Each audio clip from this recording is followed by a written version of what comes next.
Saya lanjutkan kembali dua sisi, tadi terputus ya, kita lanjutkan diskusi Mas Eko. Tadi kan Bung Kapitra bilang ini pola-pola dakwah seperti ini harus dirubah karena berpotensi bisa menjerumuskan HRS kembali, bahkan mungkin bisa masuk kembali baru aja bebas, kok sudah berulah dalam tanda kutip tadi disebut. Terus juga bisa memprovokasi. Kalau Anda melihat dari dakwah itu bisa memprovokasi atau enggak? Kalau saya lihat apa yang disampaikan Pak Rizik sebagai seorang pendakwah revolusi akhlak itu ya memang harus begitu. Kan Islam diturunkan untuk memperbaiki akhlak. Artinya pola dakwahnya nggak ada yang Tapi salah. revolusi akhlak itu ya semuanya. Akhlak dalam menyampaikan dakwah juga barangkali perlu direvolusi. Akhlak berkonstitusi perlu direvolusi. Akhlak dalam menjalankan negara ini perlu direvolusi. Akhlak sebagai warga negara. Jadi saya setuju. Karena memang tujuan dakwah intinya adalah revolusi akhlak, tetapi tidak dibatasi. Cuma misalnya akhlak penguasa, akhlak rakyatnya juga perlu direvolusi. Semuanya perlu direvolusi dan yang paling penting barangkali seperti tadi yang disampaikan Bang Kapitra, ya mungkin Bang Kapitra ingin menyampaikan setuju dengan revolusi akhlak, tapi juga yang paling penting adalah membereskan akhlak cara menyampaikan dakwahnya agar semuanya adem, semuanya jalan nyaman, semuanya enak. Dan saya sangat mendukung soal revolusi akhlak, tapi semuanya nggak sepotong-sepotong gitu loh. Makasih. Jadi kalau Anda masih agar semuanya adem, jadi ini masih kurang adem lah ya cara pola dakwah seperti ini ya. Iya, saya nggak bilang kalau Iya dong. statement yang sekarang biasa aja. Biasa Statement aja. yang sekarang menurut saya nggak biasa aja, saya nggak ngelihat ada sesuatu yang aneh di situ. Statement yang sekarang kayak tadi soal darurat kebohongan, iya wajar. Karena kan tadi saya bilang kan Pak Rizik di penjara karena menyebarkan berita bohong. Jadi itu saya kontekskan dengan kan beliau yang baru keluar kan, saya kontekskan ke situ. Dan lain-lain misalnya kezaliman apa sih, kan zalim itu kan tidak adil. Adakah ya banyak ketidakadilan? Ada beberapa.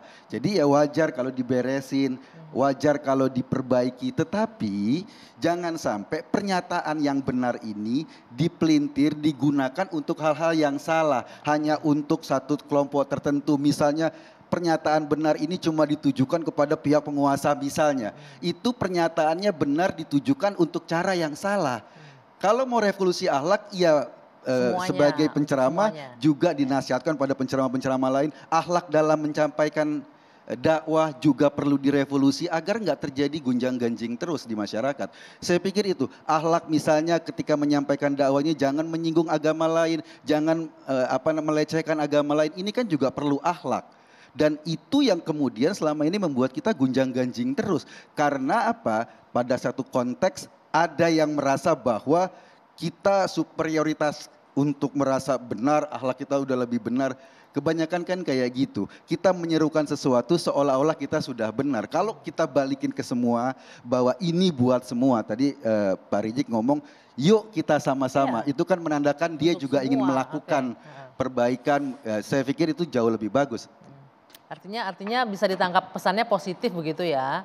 Nah, sebelum ke Bang Mardhani, saya Mas Aziz, ini kan artinya masukan nih untuk HRS. Mungkin nanti Anda sering berkomunikasi intens dengan HRS. Mungkin apa nih yang akan disampaikan dari masukan-masukan ini? Ya sebenarnya beliau memang menyampaikan tidak ada tendensi terkait maksudnya menyinggung itu rezim dan lain-lain itu kan interpretasi aja gitu kan. Jadi tidak seperti itu juga gitu kan. Jadi memang yang disampaikan itu beliau itu tidak ada permasalahan sama sekali dan itu suatu yang positif dan harus kita respon dengan positif juga gitu kan. Artinya kalau dari kita ada yang merespon negatif ya perlu dipertanyakan juga seperti itu. Apa maksudnya? Apalagi sampai bernarasi kemudian memelintir tadi kan seperti itu. Itu yang menurut saya harus dihindari seperti itu. Oke, Bung Kapitra, artinya ini Anda sendiri tidak merespon negatif kan, hanya mengingatkan jangan sampai baru bebas nanti masuk lagi, begitu ya Bung Kapitra ya? Walaupun poinnya sebenarnya positif yang disampaikan. Ya? Good behavior itu menjadi nurani kemanusiaan kita. Dalam bahasa agama akhlakul karimah ya. Semua orang yang normal itu pasti bergerak menjadi baik, ingin berperilaku yang baik ya. Tetapi begini, masalahnya bukan itu. Bukan setuju tidak setuju soal revolusi akhlak. Semua orang pasti inginkan akhlak yang baik.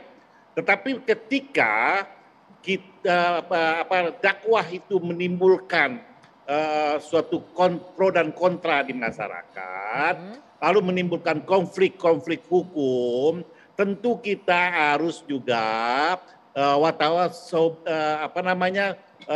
ablu minan nafs, ya, berkomunikasi dengan diri, tidak hanya dengan nas, dengan manusia, tapi juga nafs itu penting, ya, sehingga titik-titik lemah dan penyampaian itu juga menjadi masukan suatu kebaikan, itu yang disebut akhlakul karimah. Ya. Jadi tidak semua, ya, yang kita sampaikan atau yang diinformasikan itu suatu keburukan. Nah, saya ingin melihat lebih luas masalah ini, ya. Masalah ini kan masih belum terbebas dari masalah hukum. Untuk mengantisipasi itu tentu harus ada jeda, ya. Bukan melarang untuk berdakwah. Nggak mungkin kita melarang orang berdakwah karena dakwah itu adalah perintah agama, mengajak orang pada kebaikan, mencegah orang membuat kejahatan, itu semua kita punya tanggung jawab, bukan hanya ulama. Semua orang, kamu adalah umat yang paling baik ketika kamu mampu mengajak orang pada kebaikan dan mencegah orang buat kejahatan. Tetapi metodologinya kan tidak harus sama.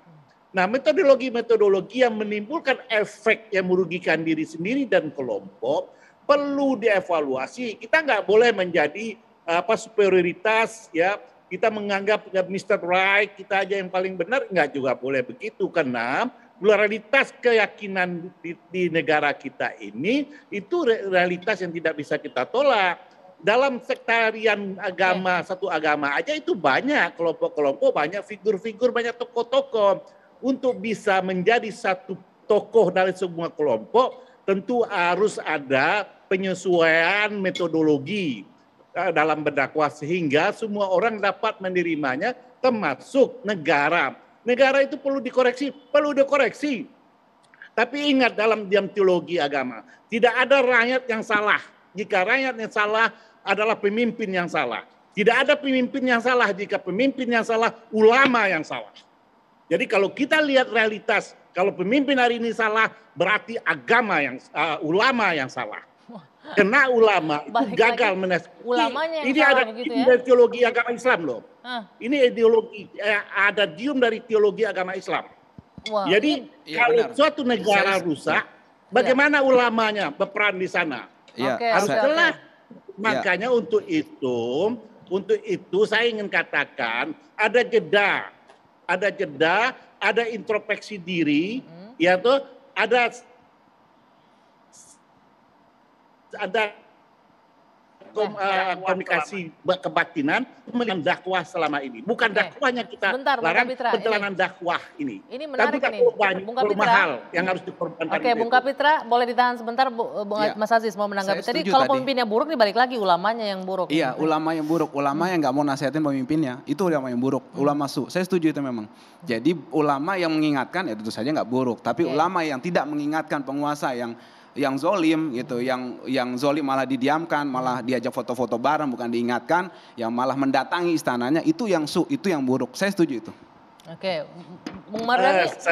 Dalam konteks nasihat, akhlak itu, menasihati itu tidak harus mempermalukan. Bisa dalam ruang tertutup. Itu dalam konteks akhlak ya. Saya nggak bilang mempermalukan, gitu saya bilang nasihat. Nah inilah dalam sebenarnya konteks akhlak, yang membuat persepsi berbeda ya ini tadi gitu loh. Saya nggak bilang tadi, kecuali saya bilang harus nasihati maki-maki di istananya. Kan saya nggak bilang nasihati. Dalam konteks akhlak, ulama yang menasihati itu ulama yang tidak mempermalukan atau tidak mencaci maki atau apa. Siapa yang bicara mempermalukan? Kayak gitu dalam konteks akhlak. Siapa yang bicara mempermalukan? Mendatangi istana itu maksudnya ruang tertutup begitu dalam ya? Narasi mempermalukan itu yang akhlak dimunculkan sama Pak Eko, itulah yang membuat runyam. Karena orang dianggap nasihat itu harus datang maki-maki, begitu loh. Oke, nanti saya lanjutkan lagi. Saya harus tidak. Ya. Boleh satu kata. Satu kata ya, bukan satu kalimat loh ya. Ya, hadis Rasulullah mengatakan begini. Ini metodologi dakwah yang diajarkan Rasulullah. Jika Anda menasihati pemimpinmu di depan umum, Anda menghinakannya. Itu hadis Rasulullah. Jika Anda menasihati pemimpinmu di depan umum, di depan publik, Anda menghinakan dia. Jika ada kekeliruan dari pemimpinmu, maka kamu datangi dia, bicara face to face di ruangan tertutup dan nasihati dia. Nah, kalau kita pakai akhlak Rasulullah, inilah akhlak yang benar untuk berdakwah.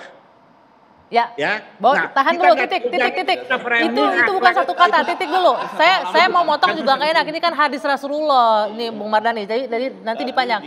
Itu bukan satu kata, satu kalimat. Nanti kita lanjutkan kalimat berikutnya usai jeda sesaat lagi.